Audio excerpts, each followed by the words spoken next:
Bumili ako ng normal na sasakyan. Bakit daw hindi supercar ang bilhin ko? Bumili ako ng supercar. Ayan no, sabi nila, be humble daw. Dapat daw simpleng kotse lang daw bilhin ko. Nagpakita ako ng 5,000 na profit. Sabi, yan na yun. So nag-trade ako. Nagpakita naman ako ng 3 million na profit. Sabi niya, hindi naman totoo yan eh. Di naman totoo yan, nang huhulalisis ka lang ng trade. So nagsuot naman ako ng normal na damit.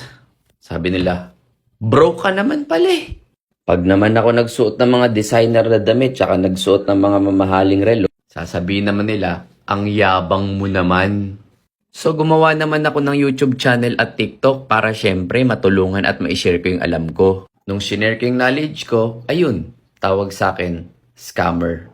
Pag sinolo ko naman yung knowledge, tawag sa akin, selfish mo naman. Anong moral story, Coach Marvin? People will hate you kahit anong gawin mo. Kasi yung mga small minds na yan at saka yung mga bashers na yan, ang nakikita lang nila yung negative. So hayaan mo lang sila. Doon lang talaga sila magaling eh, maghanap ng mali ng iba. Ang importante, kilala mo yung sarili mo at masarap ang buhay mo. Ako, I don't care if people like me or not.